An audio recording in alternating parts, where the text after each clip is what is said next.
Hello, I am the gaming superhero, and this is the actual Green Goblin video. You may be thinking you've seen this video before, and you would be wrong. That was Mysterio tricking you. This is the real Green Goblin video. I would have saved this for the finale of Spider-Man's next week to, cap off with Spider-Man's arch nemesis and give Mysterio more time to trick unsuspecting Goblin fans. But I have a better idea for that, so here we are. Green Goblin, aka Norman Osborn, first appeared in Amazing Spider-Man number 14, where he's introduced as Nifty, as the exact word they used, and he teams up with Montana, Fancy Dan, and Ox, aka the Enforcers, who trick a producer named BJ Cosmos into getting Spider-Man to go to Hollywood, where they fight Spider-Man under the guise of acting out a fight scene, during which the fucking Hulk just shows up randomly and starts fighting Spider-Man.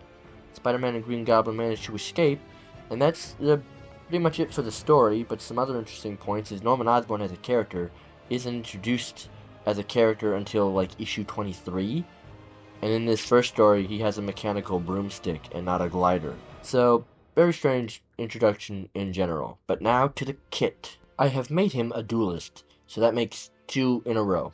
I am very much full of shame. But at least I made him a flying character similar to Iron Man and Storm. His primary is what else but his pumpkin bombs. They function like Squirrel Girl's bombs, except without the bounce. They'll just detonate on impact. Next is his passive, Goblin Serum, where he takes less damage the more kills he gets. I imagine something very small per kill, and there would obviously be a max upper limit. But as for what that would be specifically is one of those things I'm not sure of, and it can, if it came to the game, it would be changed all the time anyway, so I'm not going to stress too much about specifics. But I guess just as an idea, the max would be like 50% damage reduction after he's gotten like 10 kills in a life. Ability 1 is Sharp Thrust, a quick dash forward that deals massive damage to any enemies he flies through. Essentially that move from the first Raimi Spider-Man, if Goblin was riding the glider, and if it worked. Very simple, could also be used for movement, but I gave him another ability for that. So, not that ability, 2, Glider Block. Pull up the glider to block damage for a short period of time and knock back nearby enemies. This is a tool to counter Spider-Man, because Spider-Man's arch nemesis should definitely be effective against him if he can't be a full counter, which, given the kit I gave him, I don't think he would be. I also wanted to give a flight character some defenses, because currently the flight characters are a bit exposed, I guess would be the word, and especially against hit-can characters, so he could pull up the glider and block any damage coming from like Punisher or Hela or something like that. He obviously can't shoot while doing it, but it gives him time to get to cover or just block a big ult. Ability 3 is this movement one I was talking about, Smoke Trail. Fly forward, leaving smoke as you go along. Any enemies that come in contact with the smoke take increased damage from all sources. Because this flight forward is much longer, where the Sharp Thrust is more of a dash forward, this is why I would consider it more of the movement ability.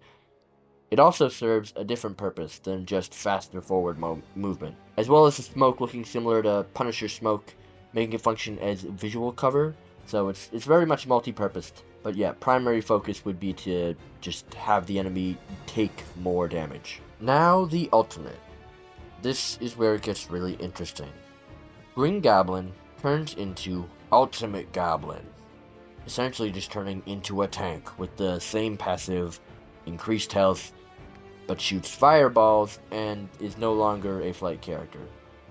But he also gains new abilities. So, Ultimate Ability 1 is Goblin Dives.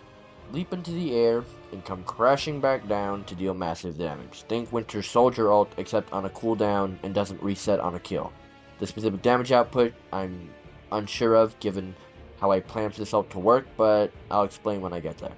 Ultimate Ability 2 is Firebomb. Explode a wave of fire from Alt Goblin, dealing massive damage as well. Again, specifics are hard because this is the ultimate form, but how I would make it work is similar to Hulk transforming from Bruce to Hero Hulk, where Alt Goblin isn't on a time limit, but also you would need to build Alt Charge in order to, you know, use Alt Goblin form. You couldn't just use it from the jump. So Alt Goblin would need to be powerful, but not like crazy powerful.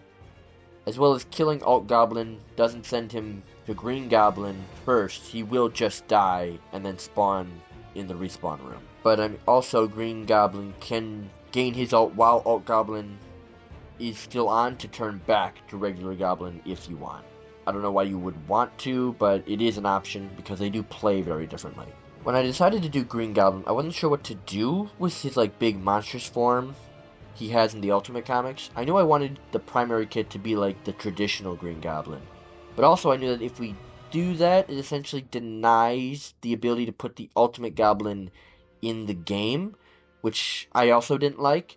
So I turned it into making it his ultimate, and that raised more questions of like how do you do it? And I was like, there's plenty of power up forms.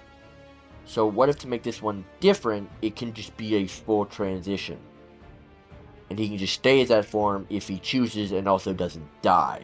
Plus, it essentially acts as like a two characters in one. Like if you prefer when Goblin is his big hulking monster form, you can just play like that after like a little bit of playing his Green Goblin, building up the ult charge, and then you go ult, and now you can just play the game as the ult Goblin.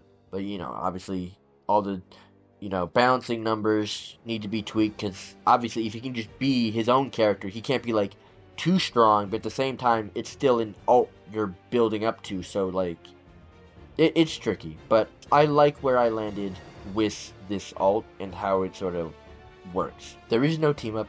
I just couldn't think of one, and it felt weird to give him one with Spider-Man, which he hates. And there was no other character combos that made sense to me, so no team up. That is the kit I would give Green Goblin if he made it to Marvel Rivals, and I'm very happy with how it came out. Base Green Goblin is definitely my favorite part, and the idea of an alt form being not confined to a specific time frame is unique for a game like this. Otherwise, I feel like this is one of my simpler designs, even with what is essentially a second character in Alt Goblin. As well as Goblin not being my, favorite Spider-Man character, but you can't do a whole Spider-Month thing and not include him, so here he is. And next week is the finale of Spider-Month. Who could possibly be big enough to fit the spot? I guess you have to wait and see. In the meantime, let me know who you want to see me make in the future. And, would you have done Green Goblin differently? And you're welcome for giving you your second favorite Spidey villain, right behind that fat octobit.